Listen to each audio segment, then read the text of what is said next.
আছে হচ্ছে rectangular shape টুল, এগুলো বলে শেপ টুল। হ্যাঁ, একটা আছে রেক্টেঙ্গুলার টুল। রেক্টেঙ্গুলার টুলের কাজ হচ্ছে এগুলো 4 কোণ আকারের হয়।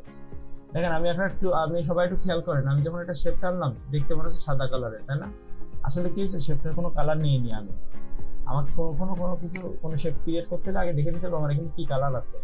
কালার না দিয়ে যদি আমি শেপ নিই তার খুঁজে বেড়াবো যে কি ব্যাপার, শেপ আসলো না কেন। এখানে আমাকে আগে কালার দিয়ে নিতে হবে, ঠিক আছে? এই যে কালার দিয়ে তারপরে শেপ বানাতে হবে।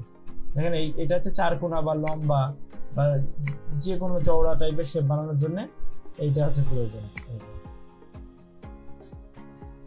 যে এখানে আগে কালার নিয়ে নিতে হবে। দেখেন আগে কালারটা নিয়ে নিই, সিলেক্ট করে একটা কালার নিলাম, এবার আমি এই শেপ বানাই, দেখেন সেই কালারের শেপ হবে। এগুলো আমাদের বিভিন্ন ডিজাইনের জন্য লাগবে, বিভিন্ন ডিজাইনের কাজের জন্য এই ধরনের শেপগুলো দরকার হয়। যেমন ধরেন এখানে একটা শেপ বানাইতে হবে, এই শেপটা এই টেরসা টাইপের, এটা কিভাবে বানায় দেখেন, একদম সহজ কাজ।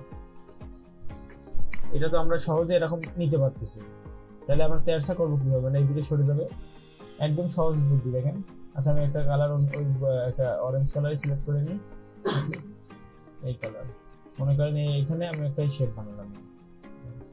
এখন এটাকে আমি চাচ্ছি যে এইদিকে এরকম একটু আড় হয়ে থাকবে।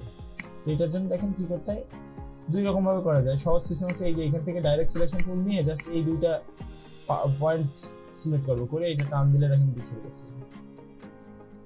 আর কিছু বোঝা গেছে?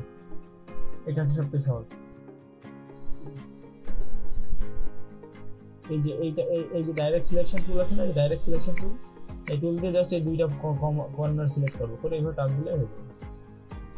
এই ডাইরেক্ট সিলেকশন টুল কাজ কি, যে কোনো পয়েন্ট ধরে আপনি মডিফাই করতে পারবেন, যেদিক ইচ্ছা সেদিক নিতে পারবেন, দিতে পারবেন, ঠিক আছে?